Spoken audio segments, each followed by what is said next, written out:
not only is this the most iOS-y One UI release ever, but when you pair it with a bunch of phones that are increasingly iPhone clones.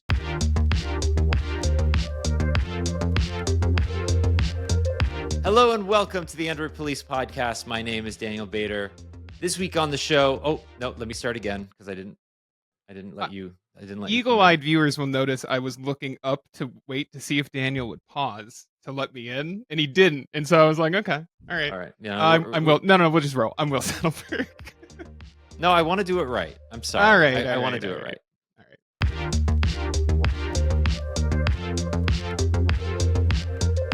Hello and welcome to the Android Police Podcast. I'm Daniel Bader. I'm Will Sattelberg. Take two worked. Less selfish on the second go round. There we go. This week on the show, Andrew. I always do this. I have a coworker named Andrew, and I've called him Android for 8 years. Shout out Andrew Martinick. Android 16 QPR 1 is now available. Out after months and months of betas. It is a big release, bigger than the betas let on. There is a lot of stuff in this. It's a good one. Like it's a chonker. When Google releases an update for Android and for Pixels now, it comes at it from so many different angles. First and foremost is always Gemini, right? Gemini is this pervasive layer over everything. And then there are the app updates, and then there are the OS level improvements. And Right. it's a lot of figuring out what to talk about. So I'm going to let you do it because I don't want to. It's tricky. It's like a lot of little stuff taken together. You're like, wow, this is a really nice update. When you pick it apart, you're like, well, that's a small change. That's a small change. Oh, that's nice. So I don't know. I don't know if I have a clear favorite. I want to start with the screenshots app, I think, because I know you have a lot to say about this. I'm going to read from Taylor's blurb in our feature drop announcement because it's a lot of updates to the screenshots app, and this is a decent summary. Segments of your screen that you highlight using Circle to Search can be saved into screenshots. You can add screenshots of things like tickets and boarding passes to Wallet using the Screenshots app. And Gboard will begin providing text suggestions based on the contents of your Screenshots app when you're searching in relevant apps so that you can find an album cover, for example, when you're in Spotify. And as someone who's been kind of down on the Screenshots app after it launched, like I was excited for it when it was announced, when I got my hands on with the Pixel 9, and then in reviewing both the Pixel 9 Pro and the Pixel 9 Pro Fold, basically came to the conclusion of like, this isn't adding anything that I don't get out of my screenshots being in Google Photos already, like being able to just search for stuff in there. And more importantly, you have to use Gemini Nano for it, right? And that takes up like 4 to 5 gigabytes of space on your phone, which is a lot of space. And I just didn't feel like I was getting that much space out of it, like that, like it wasn't worth the amount of space that I had to keep the full Gemini Nano suite installed for that and Studio, right? And so I don't know. This makes me want to like reinstall Gemini Nano and then, or like the AI core that it needs for it, and use it to do stuff like remember albums, because that is a thing that the amount of times I have like opened up like a tab of like a Wikipedia entry for an article and then pinned it in Chrome just to be like, gotta remember to get back and listen to that. It happens all the time. And so I do feel like this would probably be a better way to do that than pinning tabs. There's a couple things there. One is this just tries to make sense of the chaos a Yeah. little bit. It's still yet another place to put your stuff, right? It's that perennial. I did this over Black Friday because I was trying to find and like decide on a single note-taking app or ecosystem or whatever to subscribe to, right? Like put my Mhm. money where my mouth is. I'm going to choose Notion or Bear or Evernote or something just Yeah. for a year, the way that I did with a to-do app with Todoist, so that I have no choice but to use it because I've spent my money. And what I've found is that depending on the platform I'm using, if it's Android or iOS or Mac OS or Windows, all my stuff is everywhere, right? Google tries to take your stuff and put it in Drive, and Microsoft tries to put it in OneDrive. Apple puts it all in iCloud. and it's not available everywhere. And this is especially true with something like the Pixel Screenshots app, which is still a Pixel 9 exclusive. Mhm. But what's interesting about this update is for Pixel 9 users, it is not just an app anymore. And it's what I wanted from the initial version, which is yes, it's an app that you can open and peruse your screenshots and glean information from it. But it's also now built into more parts of the operating system and will just suggest using it when it makes sense. And I think the two areas that are going to be the most useful are circle to search, right? Circle to search is a feature that a lot of people like. All you need to do is when you literally just like circle or identify an area that you want to search, you can then screenshot that clip and it will save it as a screenshot. I think a lot of people are just going to change their default behavior to clipping everything they search. Because why not? What's the downside? Then the model will take whatever information and put it in the context of whatever you need to do for your behavior. So if there's a map or if there's a phone number or anything, it will try to give you that information and let you quickly, get into that experience. Less interesting to me, but still quite useful is Gboard, the Gboard integration, Right. because what this purports to do is basically, and it's unclear how many apps are compatible with this right now, but they use concerts as a thing that might want to go look into.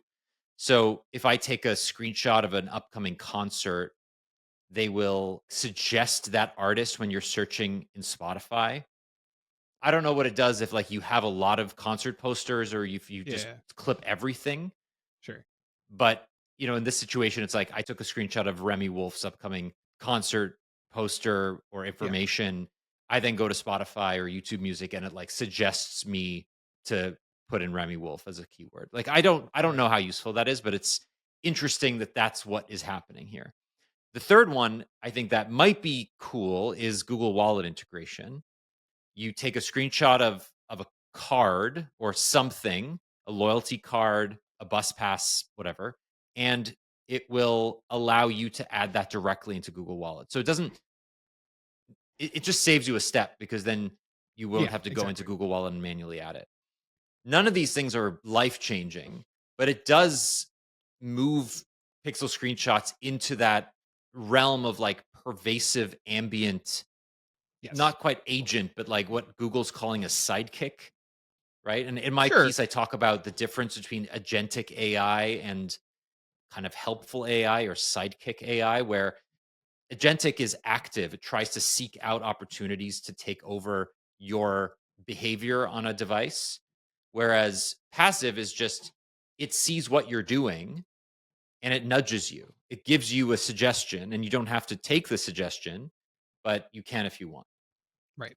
So I like this. I mean, it's not gonna be useful for everybody, but it's nice to have.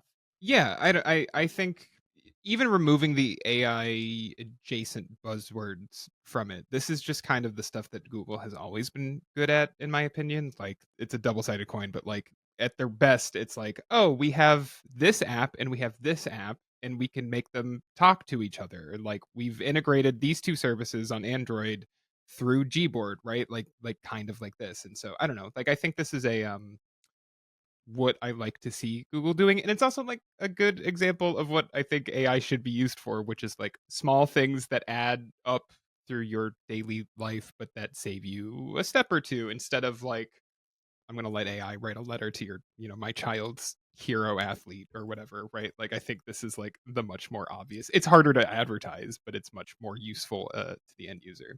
Right. So, yeah, I don't know. This is the kind of stuff I like seeing Google roll out. Okay, what's next? You and I were talking about it a little bit before the show.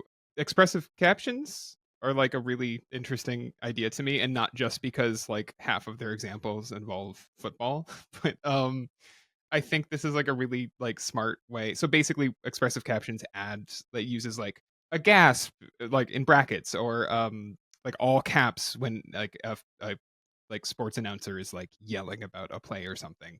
I think it's just like small stuff that makes whether it is an accessibility feature or you're just like watching something on mute using captions, I think it makes the experience a lot more powerful, more useful. I don't know. I just like again, this is like a small thing. Like all of these changes are kind of small things, but they add up into like a really strong update that I think is full of cool stuff, and this is one of those.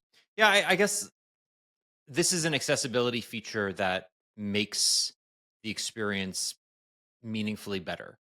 And even if like I know a lot of people who put on captions by default, even if their hearing is perfectly fine, like it's It's just a like thing it's people do. popular at this point. We have captions on right now. I've mostly not we haven't been watching anything new, and I can't when we're watching new stuff like Maddie and I, like I can't do captions because I read faster, much faster than what they're gonna say, right? I think most people probably do.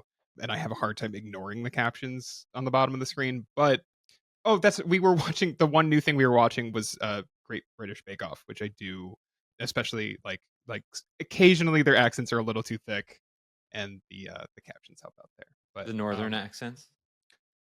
yeah, man, look, I'm going to be honest with you and I've told James this.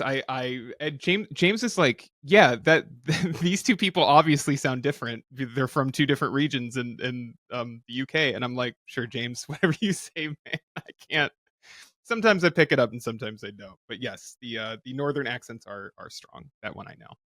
Yeah. So I don't know. I am like on the edge of one of those people that uses captions more often. I've never used live captions on my phone. I should. It's probably a useful feature that I would get a lot out of. But I think this just makes me want to use it more, especially if I'm doing something like in the background where I have a football game on or something. Like Mm. this is a lot better than like whatever Paramount Plus is going to serve to me if I'm just watching this, like if I'm just using their built-in captions. What's next? Let's talk Gemini. This came to ChatGPT a while ago. It will Mhm. now remember who you are and give you context. Like this was Yeah, on the web for it's been on the web for a couple of months now, yeah, but I believe it's now available in the Gemini app on your Android phone if you have the advanced tier. So you basically say, I'm a vegetarian, or I live in Toronto, and the answers it gives you will be contextual, right? This just makes yeah, sense. It's just a thing that should happen in the background all the time. You feed it information about yourself and it learns and gives you better data. And yeah. that is happening. It's unfortunately only on the advanced tier, I believe, at least for now, but it will probably trickle down to the free tier in a few months. And I think more importantly, there are new extensions. So Google is basically saying anything that Google Assistant could have done prior, like setting reminders and doing local stuff on your phone, Gemini can now do. And there are additional extensions. There's a new Spotify extension, there's a Google Home extension, there's a whole bunch of stuff that just launched recently. Yeah. And these extensions are just like that, you just toggle them. You don't need to like use them. You don't need to go to Gemini, Spotify. You just need to say, okay, like if as long as the extension is enabled, you just go in and that's it. I hope that these extensions, because as you said, these are both like big assistant features. Like, I hope that this is we are one step closer to just retiring assistant, getting Gemini active and like Android Auto. Again, I've talked about this before. It's like a more restricted version, but still like one that isn't going to talk for 45 seconds. But I am hoping that in 2020, like at the end of 2025, like a year from now, we are like talking about Google as if they have one like assistant app and it's called Gemini. And aside from the Nest Hub hardware that I guess will just rot, will be fully Gemini powered. This is kind of setting the stage for that, I would say. All right, let's keep moving. There are a bunch of small updates that we should get to. Improvements to call screen. You get live transcriptions Hmm. of your call screen, Hmm. which is nice. You can quickly respond to the bot if you want to, which it's suggested replies, basically smart replies, but for call screen, which is Yep. great. Ultra HDR photos are now available on Instagram. The Snapchat is using the official photo picker. the Pixel 9 Pro Fold now has dual screen, so you can see the same photo on the front and back, so people can they know what the photo's framing looks like before you take it. That's a thing that's been on Samsung devices since day one. I'm surprised it took this long to come to the Pixel Fold, but it's here now. Joy from Inside Out is now part of the Made You Look feature, which is terrible. I just want to say, do not use this feature because it uses the ultra wide camera, and the ultra wide Oh, camera on the Pixel Folds are bad, like straight up wait, bad. I didn't know this. Made You Look only uses the ultra wide. It does, yeah. I had no idea. I don't know why. I don't think there's a technical reason for it. I'm gonna be honest with you. I didn't really test this in the review because I don't have a child to take a photo of. Like it was one of those things that is just like a feature that is not for me. That's why does it do that? Oh, it gives me the option. It gives me 1x and 1.4x. That's crazy. I don't know why is it like that. Oh, it's not using the ultra wide, but it's like It is well, cropping. I think it's using data from both. Okay, it definitely changes. Like when you turn it on, it is definitely changing. It is not the primary viewfinder. Like something is changing. I Wow. Yeah, suspect what I yeah. suspect what it's It's a doing. zoomed. It's a cropped in version of the ultra wide. Yeah. I Yeah, suspect what it's doing is it knows that you're trying to take a photo of a kid. yeah. And as a result, maybe because although it's cropped by default, which is weird, Yes.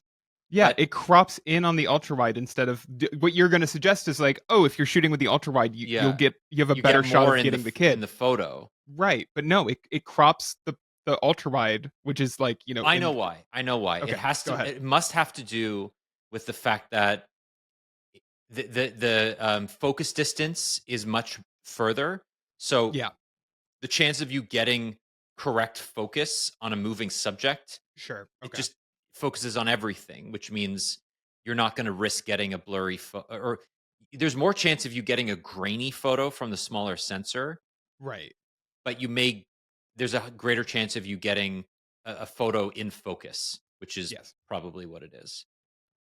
Wow, that's crazy. I had not heard that. I had not heard anyone talk about this. I had not noticed it. That's really funny. Yeah, don't use that. That looks bad. Joy from Inside Out is a cute addition, I suppose. She is cute. All right, next one is and this is interesting. Pixel Studio can create images. As we know, you can create horrifying images in Pixel Studio. Now those can be stickers in Gboard, which is lovely. Yeah. It like saves us. This is another thing where it's like saving a step, right? It's because you could always send them as stickers, like Right, if you but now it's like copied it, native. but now it's just in your Gboard. Yeah, exactly. But conversely, Emoji Kitchen is getting Yeah, a major update. There are more combinations. These are the yeah, curated stickers that Google has had for a decade now. And the UX is better. So it will give yeah, you this sort of preview, right? It'll say, skeleton plus pumpkin equals pumpkin skeleton. yeah. And you're I like, learned that in first grade. I exactly. I mean, was that's yeah. that's like basic That's just math. basic math. So Yeah, no, no, it's great. You and I were trying to like because this hasn't rolled out yet, and so you and I were trying to figure out exactly how the UI works in the pre-show because it's not particularly clear from the one screenshot that Google has shared. But regardless, it does look like a much clearer like you know exactly what you're doing when you're doing it in the UI. Like it's not like typing two random emoji and then waiting for like kind of reselecting the text and waiting for it to pop up. And mhm, then two is just that to me it's huge that this means Emoji Kitchen isn't dead. Why would they put all this time into a new UI for it if they were going to just move to like, oh, forget that. We'll just do it with AI like Apple is going to do and Samsung is rumored to be doing like the as you said curated, right? These are made by artists, right? And like there's something really magic about it and like all of them feel like care was put into them in a way that like I don't think you're going to see from Apple's AI emoji. I certainly the ones they've shown off in like pre-release. I can't. Is it in the beta already? I'm. Not, I'm yeah, it's in actually. it. Well, Okay. so 18.2 is coming out next week. Oh, is it next week? I It's didn't even next know week, that. yeah. So it'll be up next week, and I can try it. But like everything I've seen from it, I've been unimpressed by, and I'm happy to see that Google is at least not falling into the like, oh, we'll just do it with AI trap, right? Yeah. Like I think that it's I don't know. It's one of those things that has been like one of it's like now playing on the Pixel. It's like one of those small things that no one else does, and I really it's like I really appreciate it when I'm on. Well, I guess this works on any Android phone, but I really appreciate it when I'm on an Android phone. Yeah. Now playing is actually another thing that got a small update, and it's worth I talking wanted to about. talk about yeah. So it's one is the update is album art, right? And which I've actually had for a little bit. Like I think this rolled out a few weeks ago to some people. I've had album art in the like list of now playing songs that it's picked up. Mm. What I wanted to talk about though is that this is not live yet, but it is getting the option to set a default music player, right? So you, instead of having to like manually select your app, you can be like, "Oh, I use Spotify," and it will launch the app when you tap or the song when you tap on it in Spotify. Again, just like a nice quality of life improvement. Every passing year, I continue to be shocked no one has tried to rip this off. It's like maybe my favorite Pixel feature. It works better than like Shazam on an iPhone, even though Shazam is built by or is owned by Apple now and is built into the operating system. It's great. It's my favorite Pixel feature, and happy to see that they're still like fleshing it out. It's one of those things that everybody loves and misses on other devices. Yeah, It's like I every time I review am not on a Pixel if I'm reviewing something or whatever, I genuinely like find myself missing it. I still feel that way about the double twist to open the camera app for on Moto phones. Like Yeah. Google bought Motorola, they kept that gesture in the app itself when to Yes. change between front and back, but they never kept it for opening the app. It's like opening the app on a Pixel. Yeah. I was always floored by why. Like it, I mean, I'm sure it had something to do with background processes and mistaken activations and whatnot, but it felt like such a an easy thing. Yeah. I have a friend who the last time he was on Android was on a I think the Moto X4 and has been on an iPhone for like 5 years now basically, and he still complains to me like on a regular basis that he does not have the chop to start the flashlight gesture that Motorola and like put I on their do love phones. that chop. That It's chop is so really good. satisfying and it's like a to be honest, I prefer it over like a hardware button. Like I on my iPhone, I have that action button set to the flashlight, and like I would prefer the chop, just a little easier. Yeah, I don't know. I love those little gestures and little additions like that. Okay, let's keep going. Yeah, let's start to move out of the feature drop. Let's talk about let's let's talk about Pixel software support and the the Pixel tablet. Okay, let's do that. So Yeah, this was, I think, the biggest surprise of the day. yeah, I Google think so. added an extra 2 years of platform support to the Pixel 6 and 7 series, which were Yes, promised 3 years of platform updates and 5 years of security updates. Now, this was already foreshadowed with the Pixel the Pixel 6 Six. getting access to Android 16 QPR No 2 beta beta 1 developer preview one. developer preview, sorry. And then I think it makes sense, right? All of Google's tensor based products have an in-house support mandate or whatever you want to call it, Yeah, and now they can support an extra 2 years, yeah. which is fantastic. Yeah, so this is the Pixel 6, 6A, and I'm including the pros when I say Pixel 6, 6A, 7, 7A, Fold. Is that everything? Right? Yeah, Did I miss one? Yeah, yeah, and so that's it's basically every tensor powered Pixel before the Pixel 8, which was the first Pixel to have 7 years of OS support, is now up to 5 years of OS and security support, except for the Pixel tablet, which I genuinely cannot figure out why, other than Google does not want to make tablets anymore. They don't want to think about tablets ever again. That seems to be what I'm getting from this. It's powered, it's got the same processor in it as the Pixel 7 series. So it's not even like we're talking about something that was released with like the first Tensor chip. Like, I don't like the Tensor G2 like SoC, but like if the Pixel 7 and 7a can support, 5 years of OS upgrades, so can the Pixel tablet. And I'm stumped beyond we don't want to do this any longer than we have to. as a reason as to why it's not on this list. I mean, if Google's abandoning the product, sure, but it's still I mean, it's still getting 3 years of platform updates, right? It is. So I just don't know why it's not in this list. Like, why? because as you can tell, because they just brought you know the Pixel VPN to the tablet. True. Like it's on a different stream of OS updates, right? Like it Yeah, looks like the actual production cycle of a Pixel tablet OS update is it's forked. It's on a different path, sure, at least to sure. some extent.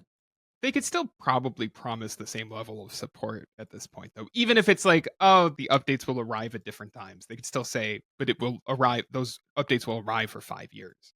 Right. This I kind of blends into. Do you have anything else to say about them extending support? No, I I want to mean talk it's about. great Okay, news. Honestly, it's great it's news. great Yes. news. So this week, Android Authority published a report of what the canceled Pixel Tablet 2 was supposed to be. I read this thing and I was so annoyed that I think I like DM'd James and I was like, "Hey, I'm moving assignments around because I need to write about how stupid this is." Not on an Android Authority level, the reporting was great, but on the leaks of what the Pixel Tablet 2 that was supposed to launch next year would have been. A slightly brighter display, bumped up to 120 hertz, improved camera sensors, support for 5G, DisplayPort out connectivity, right? And it would be running on a Tensor G4, which is what's in the Pixel 9. And they'd add a Thread radio for direct control of Thread supported smart home gadgets. Every change here suggests that the Pixel Tablet 2 was going to move. There's no mention of the dock, right? So I think it seems like it was going to move away from the smart home aspects of it. The Thread radio is literally the only thing in here that sounds like a smart home, smart display associated change. I'm sure it still would have come with a dock or the option to buy or use a dock with it, but like all of that sounds downplayed, which means that what we were looking at with the Pixel tablet, the canceled Pixel Tablet 2, was not improvements and changes to the core idea behind the original Pixel tablet of like, this is both a tablet and a smart display. It was a change to, I don't know, it's a tablet, right? Like, we're going to make a keyboard for it. It'll have 5G support. Do you want to take it on the go? Which I think makes absolutely no sense. There are already like Samsung on the Android side and then Apple obviously have that section of the market completely dried out, right? Like that's who you're coming at with this sort of device. These companies that like are already putting out small changes to devices that people have accessories for and have built ecosystems around. And meanwhile, you know, the Pixel tablet, which again, another thing, rumored no design change, essentially the Pixel Tablet 1 but with improved specs, but like it doesn't look like a productivity tablet, right? It looks like a base model iPad. It looks like it kind of looks like a Fire tablet, right? It's not something you want to slap in a keyboard and like carry around as your main laptop. Like I don't fully understand what Google was thinking with the Pixel Tablet 2, and maybe that's why it got canceled. Like maybe they looked at this and they thought, you know what, if we're not going to do the smart display stuff or we're pulling back from it and we're not going to make a tablet that can compete with the Galaxy Tabs and the iPad Pros of the world, then let's just not do it. I'm of two minds about this, right? Because the Sure. Pixel tablet as a tablet is fine. Like it's a good It's product. fine. It And at and 499 it's a waste of money. At 299 it's a great it's like without the dock. And you what was the price over Black 399 Friday? without the dock. I Right, think but they were over Black $100 Friday. off. I'm just saying like Yes. let's acknowledge the gimmick failed, right? If we Yes. play this out, you update the product, you increase you improve the specs, you give it the requisite update that any tablet 2 years later would have gotten, Sure. but fundamentally, right, the tablet is once again Google showcase for how a tablet operating system works on Android. And by abandoning it after a year, you're just once again admitting that you have no idea what the you're doing. You're Right. ceding control yet again to Samsung and Amazon, Yeah. and particularly Samsung. Samsung is the de facto Android only tablet. company creating Android tablets other than Certainly Android Lenovo. tablets that matter. Sorry. Yeah, sorry OnePlus. But No, but that's what I'm saying. Like at scale, that like Yeah. actually care about the ecosystem, and also OnePlus is building a tablet, but it's also very much emphasizing it as like a productivity tablet. I'm Right. talking about the fact that the Pixel tablet was the consumption device that Google wants people to think about. Right. Comparing it to like the Galaxy Tab A series or like the cheaper like S Lite series. Whereas you're looking at the Tab S10 Plus and Ultra at like $1,000 price points, you know those are competing with the iPad Pro, Yes. right? The Pixel tablet never pretended to even get close to that. Right. It was competing with the iPad, but It was competing with the iPad or the right, but iPad Air at like the high end. maybe, Maybe. but to be honest with you, like Not the iPad anymore. Air, no, but Apple has been one step ahead of Google always, right? Like I think it was in the other Pixel tablet 2 piece I read a couple weeks ago, but like I called out that the day Google, I'll never forget this, that like the day Google announced the dockless Pixel tablet was like an hour after Apple had cut the price of the iPad from 450 to 350. Right. And so they came out an hour later with this $400 dockless Pixel tablet that would have undercut the iPad a day earlier, and they were still $50 more expensive. And then you mentioned Black Friday. It's like, okay, sure, like the dockless Pixel tablet down to $300. Good deal, right? No, the iPad was $250. It's Right. it's still cheaper. They still got undercut. Yeah. So it was like, I can't imagine recommending the Pixel tablet over a 10th gen iPad to anyone but like true diehard Android users, right? Like I want this to be in my ecosystem and I don't want to think about Apple. Fair. That's totally fair. It's not a terrible tablet. And the changes that they were planning on for this successor to it are like also not terrible, but I don't think the issue with the first gen Pixel tablet was that it had a 60 hertz display. I really don't. I don't think most people, especially in this price bracket, would have cared that it was bumped up to 120 hertz. I don't think that it matters that it had better camera sensors. Like, not really. The same with 5G support. I don't know who that was supposed to be for. So I think it's probably a good thing that this thing died, but it shows some serious, like, questionable planning on Google's part if this thing was 6 months away from launch. I think just more than ever, it says that even under Rick Osterloh, Mr. Efficiency and Consolidator, Mr. We want to create a platform and an Yeah. ecosystem of hardware and software that works really well together. There really isn't as much foresight as we wanted to give them credit for a year Yeah. ago. I suspect this comes down to cost more than anything. And that's fine. You do you, right? If your business cannot support an entire product category, great.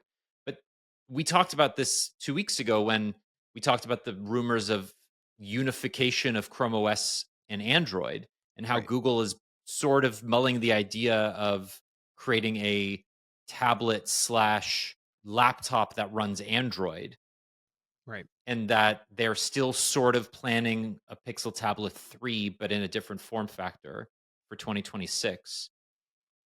And whether or not that's going to come to pass, it completely muddles this idea of here's a great tablet that costs less or the same as the comparative iPad, and it gives you that exact experience, but on Android. This is the perfect consumption device for Android. Right.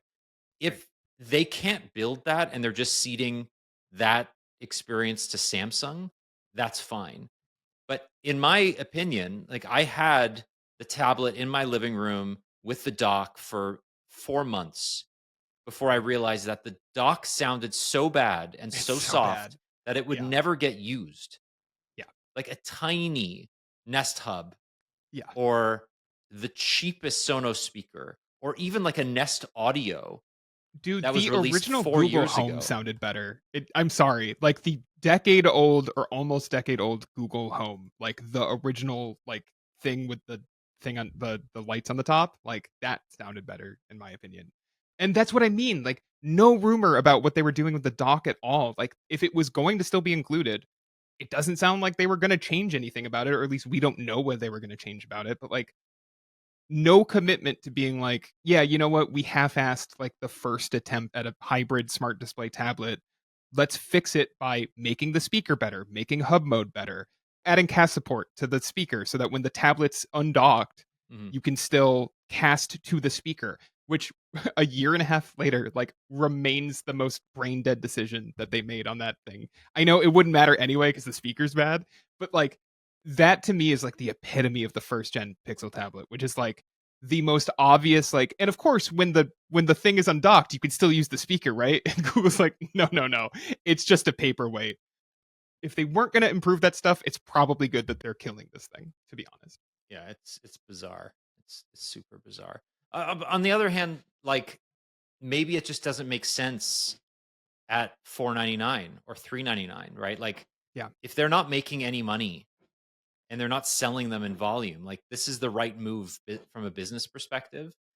But it's just sad. It's sad that when the Pixel has had the best year ever on the phone Yeah. side, they couldn't use that momentum to sell more of its other products. And like, I think about this in the context of all of the products that Google released this year, right? The Pixel Buds 2 Pro or Pro 2, Pro 2 Mm. are mediocre.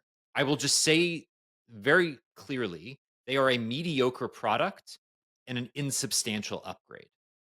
Straight up. Yeah. Like they are not that much better and in some ways worse than the products released 2 years ago. Okay? You know, the Pixel 9 is a slam dunk. Like that's no question of it. But the other things that Google, like the Pixel Watch 3, by far the best smartwatch you can buy on Android. I love this thing. The Pro Fold, excellent. And then the other stuff, the TV streamer, I have not heard a peep from people since this got released.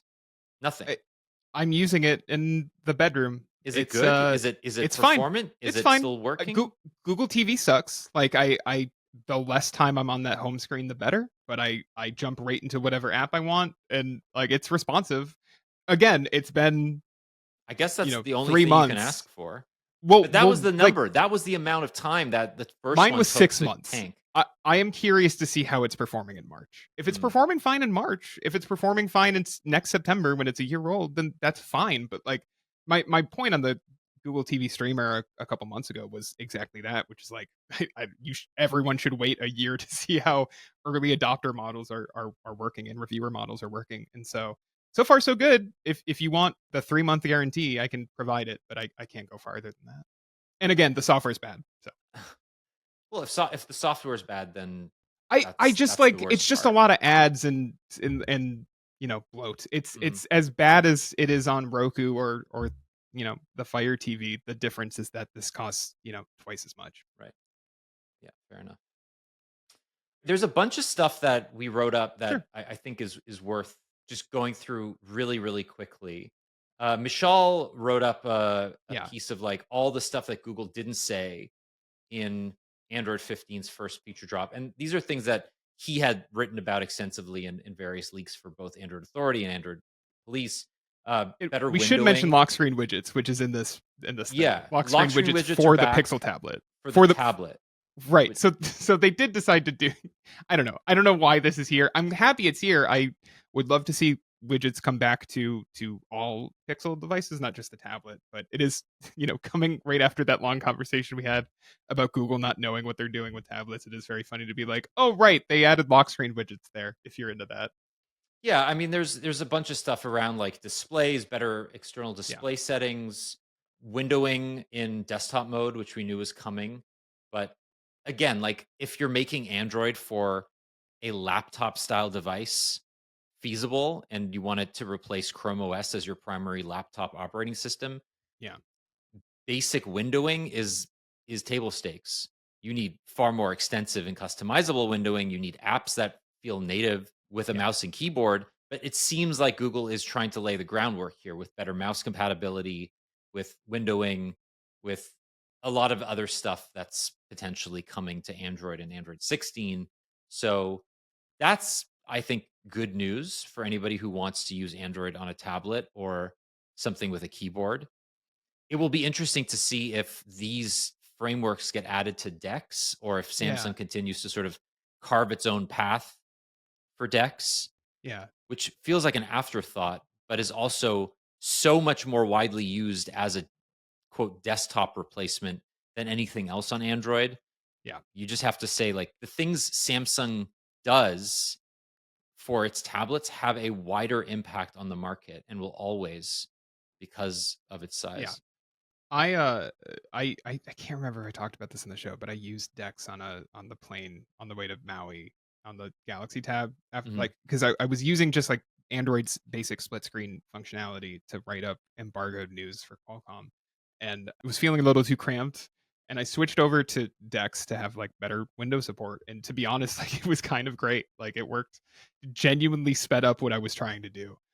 I haven't used it since, and it's been a month and a half. I haven't, but like in those settings, like Dex makes a lot of sense, and I think it makes sense to have this kind of built into Android uh, Yeah, at the but planes base. are these, like, weird alternate universes where They things that are, are efficient and productive on planes yeah, just don't translate to the rest of the world because you don't have, like, it's you're in this confined space. You're not on your phone the same way. Even if you have no, Wi-Fi, yeah. you're I think everybody loves the constraints that a plane puts on your productivity, and you're always more productive. I'm usually productive on the way back or on the way there to an event or something, and then on the way back, I'm like, well, like I'm traveling home, like works whatever I was doing for work is usually done. Sometimes if it's like a quick in and out thing, I'm still working, but if it's like a longer trip, it's like, okay, I did the thing. Yeah, I now can you're like sit exhausted. back. Well, but it's great because it's like, you know what? I can sit back and watch a movie. Not much else I can do. I'm just Mhm. here for 3 hours or whatever. It's great. Yeah. It's which is not a thing I can say in most of my life. You're right. A plane is like a totally different reality. I watched the entire series of Dark Matter on Yeah. Apple TV Plus on the way to and from India, Yeah. and it was the only time that I've binged a season of TV this entire year, Yeah. and it was lovely. Like, Yeah. it was 9 episodes, and I loved every second of it. It wasn't the best show I've ever seen, but just this ability to justify sitting down and watching 9 hour, like 7.5 hours of television Yeah. was incredible, I have to say. I started on the way back from Hawaii. I started oh no, I'm not going to remember the name of it. It's a Netflix thriller that came out like 2 months ago. From the This is the guy who directed Blue Ruin. It's a Jeremy Saulnier film. It made a splash. Rebel Ridge. I started Rebel Ridge. Oh, yeah, I heard good things about that. I watched the first like 45 minutes of it before I was like, I need to sleep. It's like technically 2 a.m. or something. Really liked the first chunk I watched. I basically stopped it where I was like, oh, the movie I thought this was just ended and it's becoming a different movie, which is cool, but like all this feels like a good place to stop here. I'll watch it like either on the next plane because we had two layovers or when I'm home. I haven't gotten back to it. I just haven't had time. It's like the perfect example of like you can do so much on a plane where then you get home and you're like, well, now I'm back to real life. I have to like think about the entertainment I'm choosing. Anyway, I can recommend the first 45 minutes of Rebel Ridge. That's a really half-hearted recommendation, to watch It were half of a really movie. good. It was a really good. You know what? You know what? No, not this weekend. Not. I'll finish it on the plane on the next plane I'm on, Mhm. which Yeah, is which you which can't is talk next week. about, but No. it'll be fun. All right, we are so long on this, and I want to talk about One UI 7. So we're gonna jump into that. One UI 7 Beta 1 is now available in the US, UK, Korea, and a few other countries. Yep. You Not have it, Canada. not Canada. You have it on your S24 Ultra. Yeah. Tell us about it. Yeah. I am writing hands on that will be live by the time this podcast comes out. It will be live in a couple hours. It is exactly what the leaks suggested it would be. It is a pretty big visual overhaul. A lot of stuff is inspired by things we've seen on iOS. So, for example, they have something called the Now bar, which Samsung says is like a new approach to notifications. It is very much like This is dynamic island or hilarious to me, live by the activities. way. Yes, it is a pill that lives at the bottom of your screen. I genuinely think for most people, this is just a music widget redesign and that's it because the other apps that are supported are like Interpreter, Samsung's Recorder, like Samsung's timer, like all the stuff built into the clock. It doesn't have a third party hook like Apple has, so you're not going to have like apps building support into this like live widget thing at the bottom of your screen. So it's just the stuff that Samsung is adding. And I really think that for most people, it will just be like when you're listening to a song on your phone, it's at the bottom of the screen now. They also have what's their live notifications instead of live activities. Again, we'll see what support comes from that. I imagine not much. Go ahead, say what you find hilarious about it, Daniel. I mean, beyond the obvious. So we talked this whole year, and more so in the summer, about the iOSification of Android skins. Yeah. And in particular, Samsung's embrace of just cloning iOS again after a decade of pushing back against that accusation. And not only is this the most iOS-y One UI release ever, but when you pair it with a bunch of phones that are increasingly iPhone clones, which it very much looks like the S25 series will mirror even more closely, it's just like an acknowledgement of Samsung's lack of backbone, if you will, or creativity. It's just a fresh ideas. I don't know. Yeah, it's just like it's a failure in my opinion. It is an utter failure, right? Like I expect this from the BBK group, right? Oppo, Vivo. So that's the thing. This feels very Color OS. Yeah, to be honest with you, using it over the last day, I've been taken aback by how much, especially because like the app icon redesigns, like the Samsung app redesigns, a lot of it feels, as much as it feels like iOS, it also, because I've used stuff like Color OS, it feels like those versions of Apple's tools. Yeah, I fully agree with you that it feels like Vivo and Oppo like infected like One UI somehow. Like it really leaves Google as like the only, because even like Motorola is guilty of a lot of this stuff. Like it leaves Google as like the only big Android company right now like that doesn't feel, and like their phone design, like the Pixel 9 is like, I would say, iPhone inspired, but it feels like the software does not feel iOS inspired at all.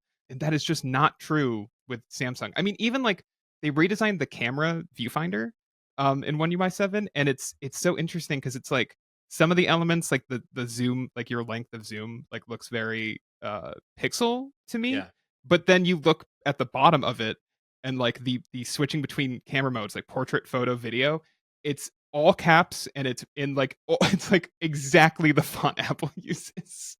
So it's like parts of it feel very Google, parts of it feel very Apple, and none of it feels very Samsung to me, because I don't know what Samsung feels like anymore.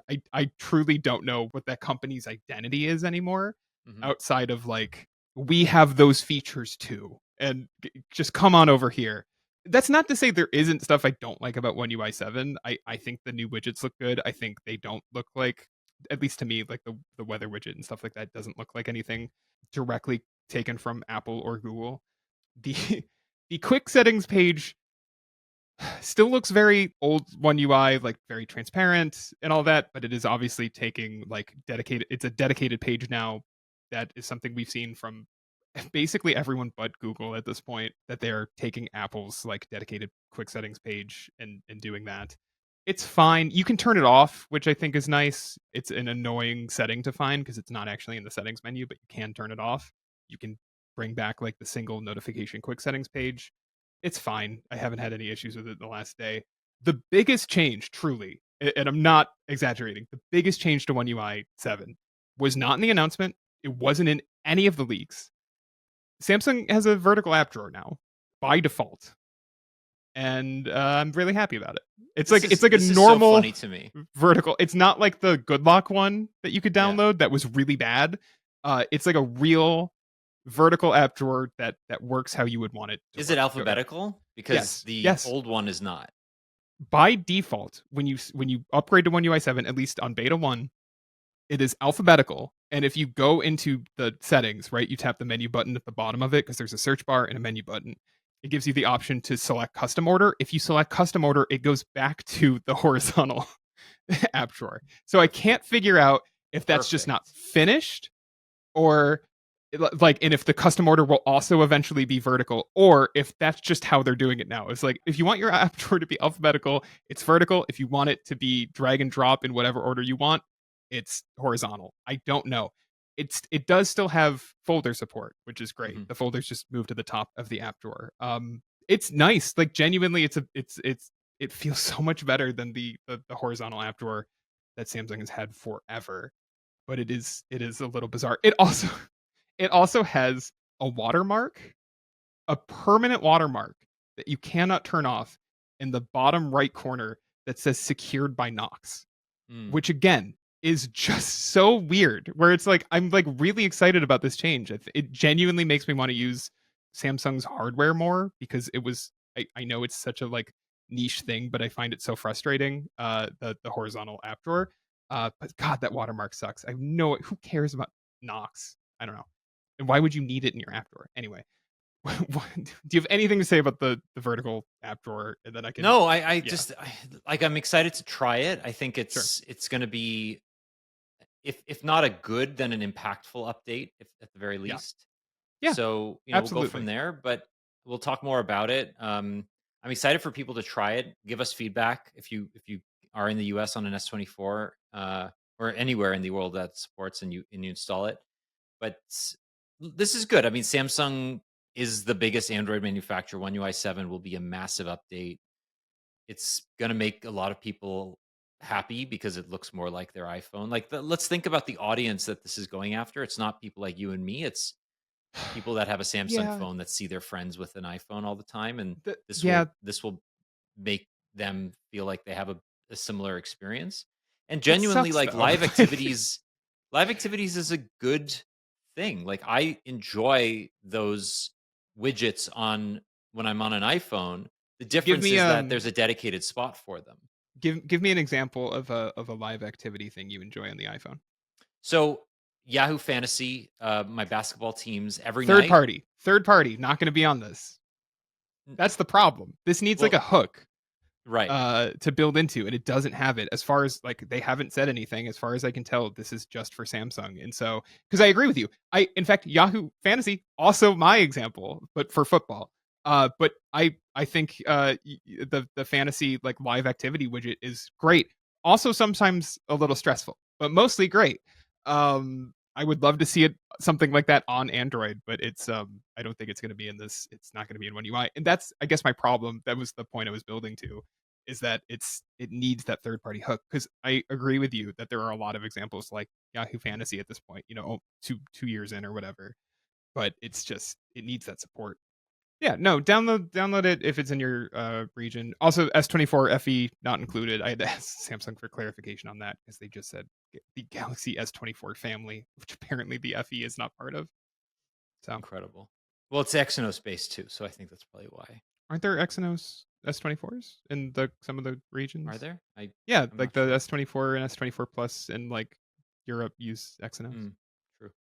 All right, I think that's it for today. We're gonna end it there. Will, you will be gone next week, so I'm gonna have somebody else on the podcast. It'll be my turn to have a guest. Maybe Yep. James will give us his best British opinions, and Yeah, he usually does. yeah, yeah, he does a better me than I do. So we'll see how he does next week. And you go off and enjoy the sun. We'll have lots more to talk about when you're back, sort of. But I in can two eventually weeks, talk about what I'm yeah, I going know. to I see. I Yeah. I spoke too soon. Yeah. Eventually, we can talk about it. But 2 weeks from now, we'll do our yearly wrap up, and that will include all of our favorite things of the year: Hmm. movies, TV shows, books, albums, food, newsletters, children. Anything that comes up. Sure. Yeah. Yeah, and then it's the holidays, and And then then it's it's the holidays, and CES. then we will have a CES cast Yeah. together in person. Yes. Yes. Drunk in a casino, Drunk in a probably. casino on the show floor, actually. Like, just We could do straight, that. like, while we're playing roulette, we'll just have we'll have labs and just talk to each other while we're losing money. It'll be fantastic. Do you have time to do what's making you happy this week, or do you wanna hold off? No, I do. Okay. You can go first though. Sure. I have to eat crow on something. Uh-oh. I have to come here and say that a year ago I was wrong. I made a bunch of fun of this product, and I bought it and I really like it. On Black Friday I bought I bought a PlayStation Portal that I'm holding in my hand. Oh my And you know God. what? Not on sale or anything. I was like, you know what? I kind of want to try it and see if it see how it works. I'm fully ready to return it if the experience was bad, and it kind of rules. It's the best remote play experience, bar none.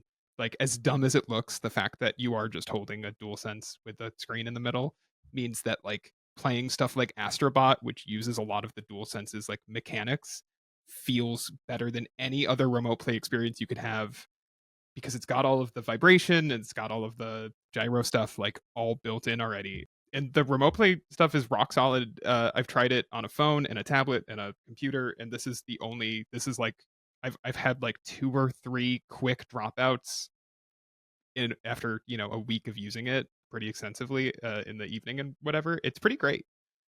I don't have the tier of PlayStation Plus for this, but they just added the ability to like just cloud stream to it, no console required. So I'm hoping that they continue to build it out. But yeah, I made a bunch of fun of it last or 2 years ago or last year, Last year, yeah. I was kind of wrong. It's pretty nice as long as your internet connection. And I should say, I'm like, my PS5 is not wired. I'm using it over Wi-Fi, and it's been pretty rock solid. So that's what's making me happy. Also, Astrobot is really good. You should buy it. Yeah, I like it. I like Astrobot. What's making me happy is an album. Mhm. So Father John Misty's new album, Mahashmashana, is a return to form. I'm a very, very big fan of this artist. His last 2 albums have been disappointing, to say the least. I think I talked about this 2 weeks ago, and then you messaged me later, and you're like, Kendrick Lamar released his album the same day. It's happened to him like 6 times. Yeah, Like it's like if basically there's a they're Father on the John same Misty, schedule. if genuinely, if you're a Kendrick fan, just look at when Father John Misty is dropping, because there's a pretty good, it's like a better than 50% chance Yeah, that you're it's gonna get a Kendrick album the same so day. crazy. I like that Kendrick album, by the way. We haven't talked about it. I don't love it, but you know, Well, you live in Toronto. You can't like it. I love Kendrick Lamar. You're a I just huge Drake fan. You told me. true. That's something I'm You actually willing to don't like admit. his music. You like everything else about Drake. Oh God. Oh yeah, he seems like a stand-up guy. But yeah, what can I say? This is a bop. Like he's back to form. Yeah, I got to get to it's a it. great album. I really liked yeah, I think we talked about it, but I really liked the second single on it. I need to get to it. It's already, you sent me your Apple Music replay this week, and it's number 3 on your list, and the album's been out for 2 weeks, so that I True. Like find I've that been pretty constantly impressive. listening to it already. Yeah. So yeah, Great list here, by the way. Great top 3 with Vampire Weekend, The Smile, and Father John Misty. yeah, definitely. I'm definitely like proving my age and demographic in many clear ways just by this list. I mean, what does it say that I like pretty much, I like almost everything here as well. So, is that Illinois as in like the ballet? Yeah, it's the not it's the musical, Well, but right, the Broadway thing. the Broadway musical. It's Yeah, about, I saw it. It's a ballet. it's a ballet. I just thought it was a I would, musical. it's like an adaptation of the ballet they did like a year ago. There's all, it's primarily dancing. I mean, Oh, they're singing interesting. in it, but like the singing is like none of the performers on stage are singing. There's 3 people in like the rafters that are singing the entire thing, and everyone on stage is just dancing. You're kidding. Yeah, it rules. I think it did it close already? No, yeah, it closed in August. But I saw it in June, and it was great. Nice. Yeah. Anyway, Well, that's the show. We will be back next week with another episode. Thank a you for much more listening. focused episode that doesn't have any interruptions. Well, James will be here, so he'll keep us on track. James always keeps me on track, and I'm Yeah. sure he can do the same to you. If you have any feedback, podcast at androidpolice.com. We love hearing from you. If you have any thoughts on the new Pixel drop, on One UI 7, on The Pixel Father John tablet. Misty, or anything else going on in the world, let us know. We want to hear your PlayStation Portable hot takes. PlayStation Portal. Nope. What Daniel said was correct. I want Correct. your PSP hot takes. Oh, you want to hear something awful. So Yeah. I charged my Vita this weekend, and I Yeah. wanted to play Is that a Luminous. euphemism? No, it isn't. And I wanted to play. I have Wipeout. I have 3 games on this. I have Mm. Wipeout, 2048, Luminous, and Virtua Tennis 4. Those are the Like, only Vita games you ever bought? yeah, Okay. yeah, for some Just check. reason. Just check. But the games require a working memory card, and Oh. I have a memory card, but it's not functioning anymore. 6 months ago, it was working fine. Now, I guess 12 years later, it's just bit the bucket, Yeah. and they're proprietary. Yeah. So I'm like, what the? I can't play any games because it doesn't have a memory card. Can you Now buy I have them to at go on all then? eBay I was gonna say you'd and have to go. I have to probably spend like $80 for a 4 GB PS Vita memory card just to play the games that I already own. So Uh, annoying. This justifies me just spending that money on like an Ambernick and playing Vita games on that, right? Absolutely, and you should do that because those are much nicer. And to be honest, like you can buy ones with like I don't know if you have the OLED Vita, Can the but newer Ambernicks play Vita? I'm not sure if it's powerful enough. I don't know if it's a power issue as much as I don't know how Vita emulation is going. I think Okay. that's the bigger question because like I think some of the Ambernicks can power like there are certainly handhelds that can power up to like Wii U and like so the Vita wouldn't be an issue outside of like how is emulation going. But yeah, no, you should spend money on like something with a nice OLED screen Okay, and A Vita memory card is actually not that expensive. It's $7 for a 4 GB card. So okay. that's way cheaper than I expected it That's to be. cheaper than it used to be. I remember thinking about buying a Vita like right when they discontinued it, and those memory cards were going for like the memory cards were why I didn't buy one because like you could get a Vita pretty cheap for a while, Mhm. but the memory cards were like Yeah, $50. yeah, Yeah, exactly. so I never bought one because it was a stupid amount of money. I will say I did not a joke boot my PSP like the PlayStation Portable that I have this weekend. My memory stick in there still working fine. I So cannot find my PSP. It must be somewhere just in my house, don't but I worry about cannot it. find it. Just give it time for the battery to explode. You'll find it, no problem. I threw away, no kidding, I was cleaning up my office this week. I threw away 3 phones that had bloated batteries. A OnePlus phone, an Oppo phone, and a Samsung phone. Oh, and a Uh, Pixel 4. 4 phones. yeah. My Pixel 4. Every time I go on vacation or I leave on a work trip, I'm like, this is when one of the phones of the 80 phones in my office is gonna finally like explode. Like the battery's gonna swell and explode. That's just my luck. I'm terrified of it. Right. Anyway, we're way off, and it's so late in the day. Yeah, we have to work. Okay, that's it. Thanks for listening. We'll be back next week and we'll talk to you soon. Bye-bye. Bye.